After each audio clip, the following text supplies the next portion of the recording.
There's a lot of things that Americans can't agree on, but if there's one thing we do seem to have in common, it's that we hate our current electoral system.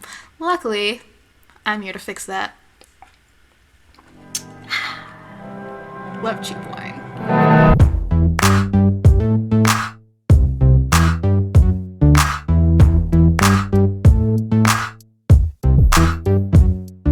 Hey everyone, welcome back to my channel. If you haven't watched my last video, I was drinking in it, so if you're wondering why I feel weird, it's because I'm probably a little tipsy.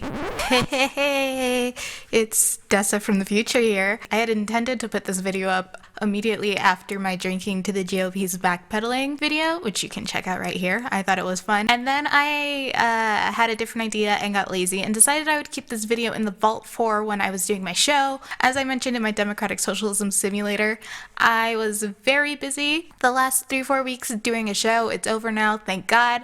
So please accept this video from past me, and I will have some new ones, including a second episode in the Democratic Socialism Simulator up soon-ish.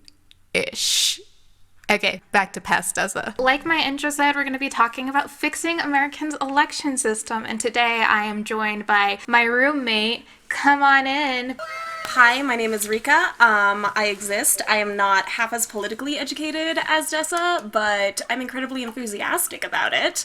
If you actually think I'm going to fix America's electoral system today, you're right. Rhea is here to test my solutions. You're going to ask me any questions you have about my solutions to America's electoral problems. Pick any holes that you think they might have. Be the every person. Let me know what's going on. Oh, this sounds delicious. Expect at least one annoying question about computer security if I can shoehorn it in there. I will actually be impressed if you can. I'm taking that as a challenge. From where I'm sitting, the American electoral system has 4 main problems. 1, candidate qualification. Because we have people elected to office, including the highest office in the land, who probably have never read the Constitution, know nothing about U.S. politics, and know nothing about U.S. history, and no, you can't have any wine, my dear cat. The second problem with our electoral system is candidate disposition, because everyone wants to act really nice when they're running for office, but things change when they get power. The third problem is campaign length. It's exhausting. God, it is. And then my fourth problem with our system is corporate money and politics. So I'm going to be addressing some of these problems with the same solution, some of them with different solutions. We can mishmash some of these solutions, but we're going to take a quick pause so I can let the cat out of my room because she's mad about it. My first mechanism that I'm going to fix is candidate qualification. So I have a couple of different ideas here. I want you to tell me which one you like best. So my first thing to fix candidate qualifications is an exam, a presidential exam. Not too different from like a citizenship exam, I guess, except harder. I want all of the presidential nominees to take an exam on the entire Constitution, like all of it. I don't care if this is like a 4-hour exam. I want them to know what Article 1, 2, and 3 is for. I want them to know what the Bill of Rights are, all 10 amendments. I want them to know what the 25th Amendment is. I want them to know what powers the Supreme Court does and does not have. And I want them to know that sedition is illegal. I also think I really wanted the president to know that sedition is illegal. That's important to me as a human being. And I think what we can do to couple this with candidate disposition is make the exam like live, like put on C-SPAN, like have all the presidential nominees show up in their one room on the Senate floor or whatever, and they take the exam and it's just a camera on them for 4 hours. That way we know they're not cheating. Also, if they like get really mad while they're taking the exam, we can take note of that. And you only get to continue being in the nomination running if you score at least a B-. I think to add on to that point, can we antagonize them live on camera while they're taking this test? Yes. So that we can, yes. Because I think that to truly see the disposition of like a leader under pressure, they have to both be trying really, really, really hard to remember if sedition is illegal while also being pelted with tomatoes. Yes. I was in speech and debate in high school. I was a really mean speech and debate coach to my young coachlings. I did public forum debate, and so at one point we had so many people in the debate class that there were just too many people for 2 teachers to handle, so they gave the captains all the stuff. And what I did is I would have all of my debatee coachlings, whatever, do their speeches while I threw things at them. I think the purpose was to make sure they could concentrate, but I think I was just being a dick. I'm really sad my college debate career never lasted long enough for me to enforce that rule on everyone who trusted me for guidance. Yeah, I also made them run laps. So, like, I had this one coachling who, she was really bad at making eye contact with the judge. I told her, I'm like, make eye contact. And I got her ballot back, and they all said eye contact. I'm like, you're running a lap for every ballot I get that says eye contact. And she sure did. That's cruel and unusual, but I bet she got good at eye contact quick. Oh, yeah. I was trying to make sure that my people were winning. We had a reputation to maintain. My reputation. You know, when it's your reputation... Things are serious. Yeah. So my next suggestion is a mock presidency. So kind of like the Model UN, we put all the nominees, we get them like a simulation, we put them all in like, I don't know, Fort Knox or something, and then just for a month, they run a country, and they get these simulations where we have North Korea is testing nuclear warheads. We have an uprising is happening in the South, and we watch how they respond to everything. So first of all, I actually really love this idea. Mm-hmm. I think that making them all LARP beforehand is... I think it's going to be both great and incredibly humiliating for them, which I think is going to be a valuable lesson for all of these candidates. Yeah.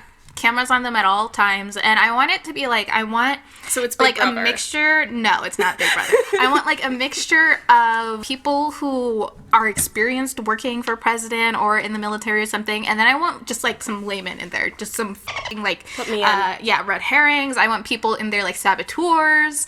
I want it all. So you could, in fact, put someone in to fuck up every computer system. We need a Russia simulation. Yeah, I love this one. Thank you. I'm here. You know what, founding fathers? Nothing on me. Nope. My next suggestion for qualifications is a poker tournament. I don't know anything about the different types of poker. I learned how to play blackjack, and I learned how to play Texas Hold'em, and then I thought they were the same game for a little bit, and they're not. I don't know what the difference is still, but the reason I am saying a poker tournament is because we can see how they can bluff. Mm-hmm. We can see if they have any tells for lies, so that when they start lying to the public, we know what their tell is. Also, how likely are they to bluff? Are they a bluffer? Are they just willing to be more honest? Are they big spenders? Are they going to keep throwing money in on bad stakes? Or are they going to be clever and play it by the numbers? Okay, I have one question about this one specifically, but actually it can kind of apply to some of them. Okay. So... if we take all of them, if we put them all in a poker game, and if we televise it, it's going to be a spectacle for the entire world, right? Uh-huh. So what impact on our foreign policy will it have if essentially we personality test and test the aptitude of our leader to, like, lie under pressure in front of everyone who could be a political opponent? Like, on a international stage. I don't think there's going to be much difference than our year-long circus clown show. I don't think there's going to be much of a difference. I think like a 3-day weekend poker tournament is going to give them less to work with than the year of campaigning. Will there be alcohol supplied to them in at least the copious amount supplied to everyone at a casino during this poker tournament? At request for the candidates. Interesting. That way we know who's prone to drinking. In another life, I'm a reality TV producer. Actually, literally, if anyone watching this wants to give Des a reality TV show, please. Put me in Big Brother. I would kill it. She would. She'd win. And then my last idea for chess qualifications is a chess bracket. Again, strategy. We're seeing how they do. Chess is war. So I guess this is like a wartime suggestion. A chess tournament. See how they strategize. See who they're willing to sacrifice. How many pawns are they willing to let die for them to win? Yeah, I think that's all I had about chess. Okay, what happens if we get to the chess game and everything's going fine, but you realize that they're intentionally sadistically drawing the game out and taking every piece their opponent has because their one way through, like, to victory is to absolutely crush their opponent. Now, here's my thing, is I'm not saying that the winner of the chess tournament becomes president. I think this is like a primary thing. So I think the winner of the chess tournament gets nothing. Actually, they don't get anything except for the satisfaction of winning. Maybe we tell them that they'll get the nomination if they win, and that way, like, it's just a double bluff. So you just make them play really hard, and then you're like, just kidding. And it's just like a way to tell. So then you're more informed as a voter who to vote for. Unfortunately, I think after the first year, the surprise would wear off, but I think for the first year that's instituted, that would be hilarious. Change it up. Make them play Yu-Gi-Oh! One year. I know nothing about Magic Yu-Gi-Oh! the Gathering. I don't know anything about that either. Yahtzee. I don't know that I do know Yahtzee. I don't know that one. Okay, so which qualification test do you think is best? Here's the thing. The first one was citizenship test, right? Like, essentially the expanded citizenship test. The thing about that is it's going to test for memorization more than it's really going to test. No, I didn't say that it was only testing for memorization. I want some critical problem-solving questions in there as well. Okay. I want them to also answer questions about, I guess, money, supplies, you know, like PPE. Oh, so it's going to be like a whole... It's a comprehensive exam, yes. They're in there for 4 hours. Okay, so it's... There's going to be some essay questions. There's, like, I can see the strengths of that. Weakness-wise, I think it's just that in a testing environment versus in the real world, you might see people react a little bit differently. So I think that one's going a little bit lower. As opposed to our campaigns, where they act exactly the same as they do in office. I mean, in all fairness, Trump was kind of unhinged on the campaign trail. Trump is not a normal president. You know, I think this goes into, like, why campaigns should be shorter, too, because the longer they are... You're taking this too seriously. We're here to take the Joes out of I think I need more wine. Yeah, when you said, like, it's about politics, it's really not about politics. It's really not about politics. Okay, so next we are going to do candidate dispositions. Wait, I didn't choose. It's too late. I just want to see politicians get pelted with tomatoes on live TV. I don't care how it happens. Okay, so my first one, how topical is we put them in the Big Brother house and see what happens. I'm specifically talking about, I want to do, do I want to do the BB? Yeah, let's do Big Brother US. Let's not try to get too meta with the Big Brother game. If you don't know what Big Brother is, it's a reality game show where you stick a bunch of people in a house and then they have a bunch of dumb contests and eat really bad food and vote each other out every week until the last person gets judged by a jury of their peers and they win money. I don't remember how much. There's a million seasons of the show. There's dozens of different formats. The reason I specify the BBUS version because Big Brother UK actually came first and I hate it. It's boring. I don't Is it think like they have slice any of lifey? Yeah, I don't think they have, like, really any competition. So we put them on the Big Brother house. That way we get to test how well they do in physical competitions. How healthy are they? That's been a big concern recently. We get to see how they do in mental competitions. We get to see their strategy. We get to see if they lie to people. Are they loyal to the people around them? How do they react when they lose? How do they react when they're put on the block and getting ready to be evicted? I think this is foolproof, honestly. How willing are they to dye themselves blue to get to the next stage? Exactly. Like, how much do they want this? They've got to be Chicken George or better to pass the Big Brother house, and I think that's a wonderful idea. I think Chicken George would be a horrible president. Okay, my next idea is we put him on an episode of Hell's Kitchen. Oh, God.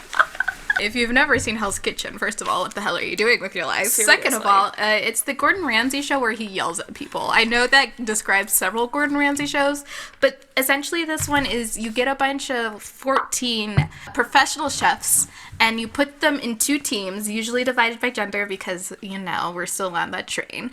And then basically Gordon Ramsay yells at them for food service for consecutive weeks until one person survives and gets their own restaurant deal. Now, the reason why I think this could work is, one, Gordon Ramsay is a hell of a judge of character. I don't know why I just said that. I don't have any proof to back up that statement, but I do think what is a good judge of character is how do you react when Gordon Ramsay is like in your face saying that the chicken is f***ing raw? Like, how do you react to that? You accept the criticism humbly. Yeah. They get grueling punishments if they don't win the competition, and you see some really bad sore losers. So that's how we weed out the sore losers. Can they learn from their mistakes? Are their shallots raw week after week after week? Did they undercook the pork and kill a customer? We just don't know. Yeah, how do they react under pressure? Also, then we would be guaranteed to have a leader that can cook. Yeah, also Hell's Kitchen, I think, and Big Brother lasts forever. It's like, it gets longer every year. It's like over 100 days now, but Hell's Kitchen, I want to say, airs for like 2 months. I don't watch it live. I always binge it later. So we're also shortening the campaign. I would say these are all primary things, just so we know their dispositions before we start voting. I'm wholeheartedly on switching the campaigns to actual TV events because that's basically what they are now, only they don't label it that. Yeah. And they're not half as entertaining, and Gordon Ramsay isn't there. He's not. It's a tragedy. He should be there. My next suggestion is put them all in the Kobayashi Maru. That's why you wanted to know about what the...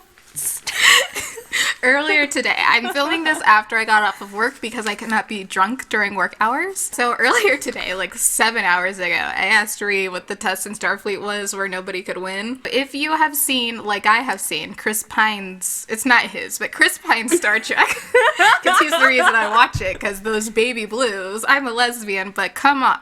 Anyways. Lesbians for Chris Pine is the theme of this room. Yes. So it's this test in Star Trek, in Starfleet, where it's designed to make you fail. And the reasoning that Spock gives us in the Star Trek movie is it's pretty much designed to see how they deal with failure, which I think would have been very helpful before Trump got into office personally.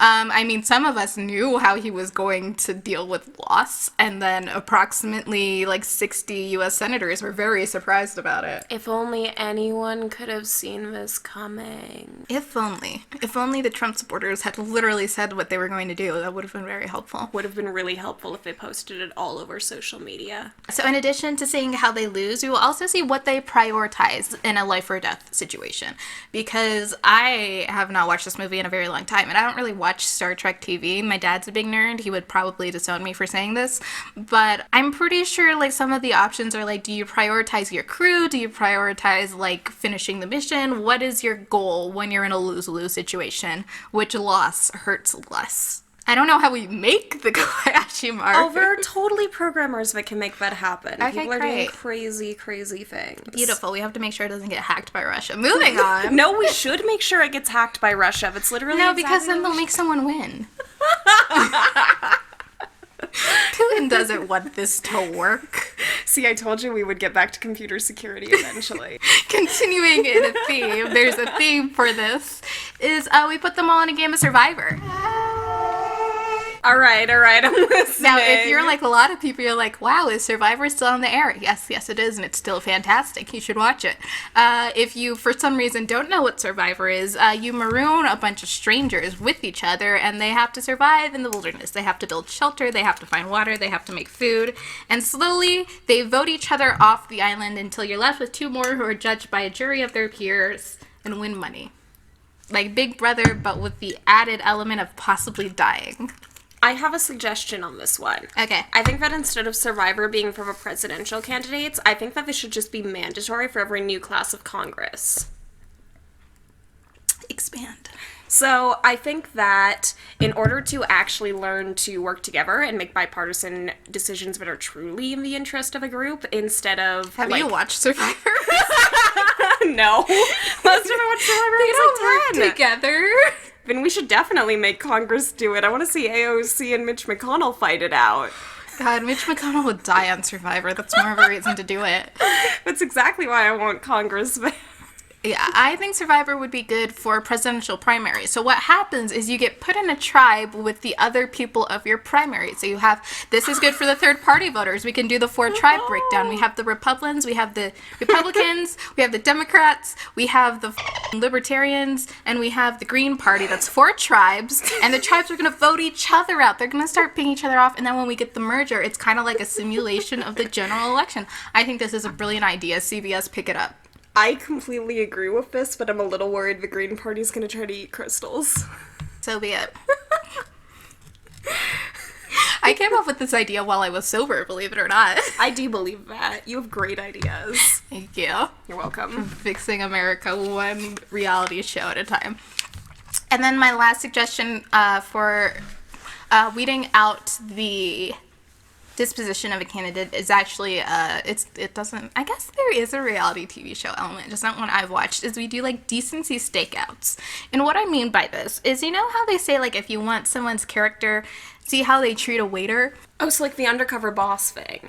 Yeah, or like the what would you do thing. Yeah. Yeah, just put them in like punked situations where what would you do has one where like a woman in a hijab is being harassed and they're like seeing who steps in on her behalf and all that sort of thing. Do it with all the candidates. This would unfortunately, I think, double with the regular campaign season, so they're campaigning, but we're also doing these hidden camera moments. Okay, I have one question about this one. Okay. Do they get slimed?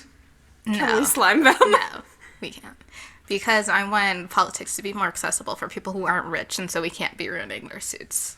That's totally fair. We really shouldn't slime politicians who don't make above the income tax bracket. I'm gonna have a hangover tomorrow. I'm gonna not finish that thought. Okay, so which disposition test do you think is best? What was the one right after Big Brother? Hell's Kitchen? Hell's Kitchen, yes. Hell's Kitchen all the way. I think that if you can survive under pressure with Gordon Ramsay yelling at you and realize that he's doing it to make you a better chef, then you're totally in the right spot. He's not doing it to make you a better chef. He is doing it to make you a better chef. That, but he does it for the pure TV. Because I'm here to watch someone get ripped apart because their beef Wellington is raw. Dessa, he's calling you an idiot sandwich because he wants you to be better. He doesn't actually call anyone an idiot sandwich. That's a sketch. Gordon Ramsay debunked that never happened. I know because I've seen every season of Hell's Kitchen more than once and every season of Kitchen Nightmares more than 3 times. If he doesn't take advantage of the fact that he can now call someone an idiot sandwich and the internet will go absolutely bad, then he's wrong. He doesn't call people that because he really wants to hurt their feelings. Like something I had an issue with in the first couple, I don't know why this is a Hell's Kitchen retrospective, but the first several seasons of Hell's Kitchen, I didn't like how often he called the women bitch. Because I'm like, could we just pick an insult that's less, like, misogynistic for a very misogynistic season? And I think someone said that to him, and it's phased out in the more recent seasons. But he's saying to be mean. It's just a brand. That is true. His brand is being mean. Mm-hmm. But he also wants you to make delicious food while he antagonizes you on camera for it. I just think politicians deserve it. That's true. Yeah, I would love to see Gordon Ramsay yell at Mitch McConnell. God, that would be so nice. The next problem we have with our electoral system is campaign length. Now, campaigns have gotten progressively longer. Literally every year they go on. This is a rant for another video, but primary season, primaries all need to happen on the same day. I can't with this early primary stuff. It's ridiculous. Campaigns, I would not be surprised if the campaigning for 2024 starts this year. I'm convinced it will. I think as soon as the 20th passes, campaign season is starting, and I hate it. It's so long. So, in order to fix the length of campaign season, I have a couple of ideas. The first couples with one of my ideas for qualifications, which was the chess bracket, chess clocks. So, the amount of time they have left over at the end of their bracket on their chess clock is how long they get to campaign for. Ooh. So the better you are at chess, the more time you have to campaign. Damn. And if you're bad at chess, sucks to suck. Get a nap. Watch the Queen's Gambit. I don't know. I was gonna say, you know what? I don't think it teaches you anything about chess, to be honest. No, it doesn't. I can't even watch the chess moves. I was really trying to watch the chess moves because I'm like, what's going on? I play chess and they don't show it. I too play chess. I'm just really gay. Watching the Queen's Gambit was... Queen's Gambit! Okay, I'm feeling it, finally. It's, distractingly... She's very pretty. She's pretty. Gorgeous, yeah. She's so pretty. I was like, I'm chess. I'm all about chess right now in this moment. Okay, so moving on to the topic of the video. Chess. My next thing for campaign length is golf rules. That's all I wrote, so I don't really know what I meant by that. I think the idea is that the smaller your number, the better you do.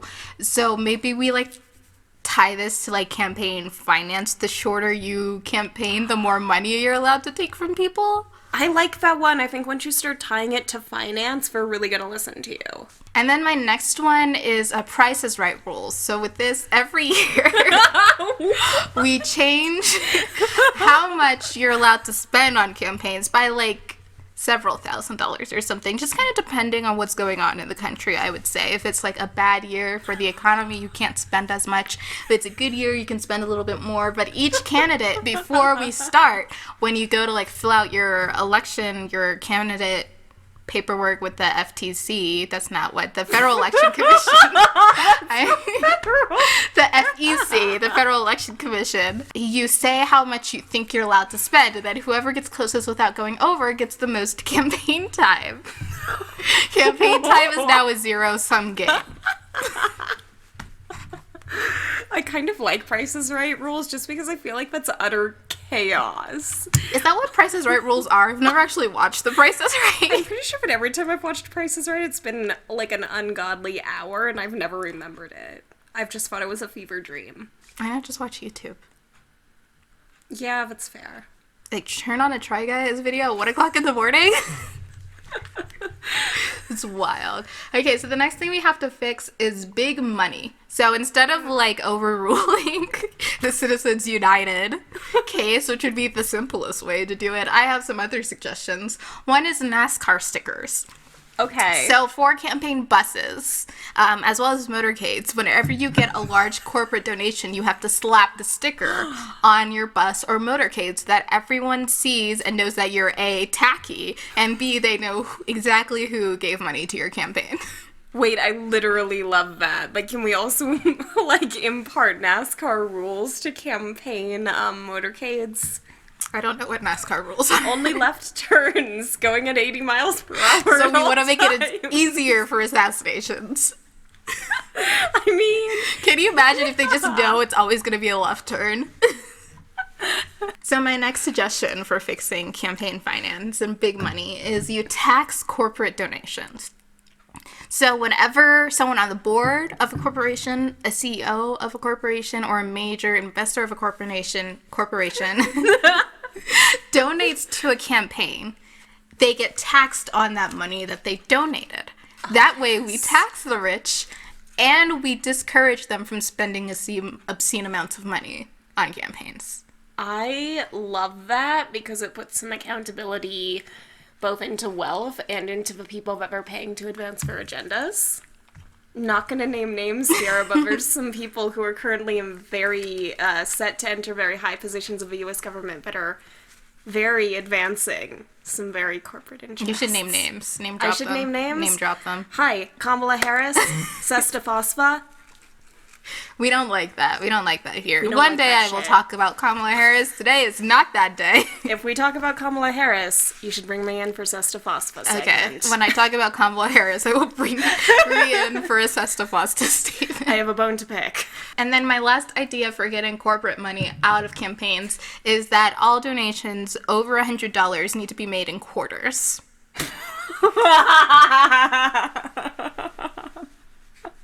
I love how almost each and every one of these is like, we have to inconvenience. Like, we have to make it so inconvenient and so humiliating for people to try to advance their agendas by paying politicians. Like, Look, if they had to great. do it under a spotlight, they wouldn't be doing it. no, they wouldn't. The, whatever family that is that was, like, responsible for the, opioid crisis, Yeah. who, like, sues you if you, like, Purdue's. say their name or, like, they only have, like, one picture of them ever in the media. If they had to, like, announce every time they flooded the market with opioids, they wouldn't have done it. That's literally the idea behind the media, is transparency. It creates accountability. And I just think everyone hates counting coins. Everyone does hate counting coins. I'm firmly of the exact change movement. I think I've dropped every curse word in this video. Yeah, I'm gonna have a nightmare editing. I'm really sorry. I cursed a lot in my last video. I'm gonna spend like 2 hours each editing curse words out. You're so. also gonna have to edit out what's his tits' name that I dropped when you mentioned him suing everyone. I'll see if you I don't know if he would sue me. I have 7 subscribers, so I'm not sure he would come across my video. You know what? I'm in the mood to fight. I'm feeling spicy. So, what would you say would be the best combination to fix our electoral system? Okay. I've been steadily drinking wine this whole video, so this is gonna rely on me picking and choosing and remembering things. You don't even have to remember per category. Just give me your favorites. Hell's Kitchen, because I really want to see how these perform under pressure. Literally every idea to hold corporate donors accountable is a good one, because I think the more we can shine a light on and also kind of shame corporate donorship, the better that's gonna look. Like, when we can follow the money, we can get more accountability. Not to serious this video up, but I support each and every idea there, because all of them are about following the money and shining light on it. Big money in politics. Fuck big money in politics. This has nothing to do with this video because I'm talking about the electoral system, but I think that anytime a public official makes a movement in Congress in bad faith, they have to wear a dunce cap for a month. I completely agree with that. I want to see Mitch McConnell in a dunce cap. I want to see Lauren Boebert. Yeah. Yeah, you might have to bleep that one out too. I might. I think that's against the YouTube terms of service. You're gonna get censored faster than Donald Trump was. He didn't get censored. He sure didn't. He experienced the consequences of his actions. So, if there are any members of the Federal Election Commission, I'm drunk. If there's any members of the FPC watching this video for some reason, first of all, welcome to my channel. Hi. Second of all, you're welcome to any of these ideas. You don't even have to credit me. I really want the NASCAR stickers. I do too. I think the NASCAR I want them to be big and obnoxious. I want them to, like, get to the point where they're covering Kennedy's name. Can you imagine if they covered Trump's name on a campaign bus? He would stop taking money. Absolutely. Feel free to take any or all of these ideas. If you do want to put the candidates in a reality TV format, I demand to be an executive producer. Yeah, I think we've solved a lot of our electoral problems. You know, we could always just elect people by a popular vote or a ranking system, perhaps, but that would be too easy. So instead, we should use any of my ideas. Ranked choice voting? Stick them all on a deserted island. Make them fight for scraps. Yeah, put them all on Fiji. Survivor loves Fiji. You know, that's fair. I go to Fiji so much. But you shouldn't tell them. You should be like, hey, it's a tropical getaway. You're gonna just summit. No, I want them to know when they file their paperwork. Yeah, when you file your paperwork, you have to agree to go starve on an island for it. I think that'll weed people out. When you want it that badly. Yeah. Do you actually want to serve the people, or are you just there for your own gain? Because if you're just there for your own gain, why go on Survivor? God, you could just go work for a business. That's incredibly true. Personally, I think you've fixed U.S. politics. One glass at a time. Well, with that said, that's going to wrap up this video, primarily because I'm running out of space on my phone and we can't keep filming. So if you're wondering why I'm staring at the bottom of the screen, it's because I'm looking at the countdown to how long before my phone shuts off, because I'm too cheap to set up like an actual camera for this. It's in the room upstairs. That's a lot of walking. I actually have a camera behind me. That's a lot of walking. Behind me? Yeah, it's a lot of walking. Like literally back here. It's a lot of walking. Look, it's a tremendous amount of walking. Well, thank you for coming on my channel today, Ree. I appreciate you hearing out all of my fantastic ideas. You're welcome. I appreciate you letting me antagonize you for 42 minutes. It's only been 35, 53. 54, 55, 56. Anyways, if you've made it to the end of this video, thank you for watching. Let me know which idea you think would be best for fixing the American electoral system. We will definitely implement it for 2024. I don't know how, but I'll make it happen. If you'd like to subscribe to my channel, I'd appreciate that a lot. If not, well, thanks. Bye. And with that said, I will see y'all when I drag myself out of the pits of despair about the crumbling state of American democracy. See you next time. Bye. Goodbye.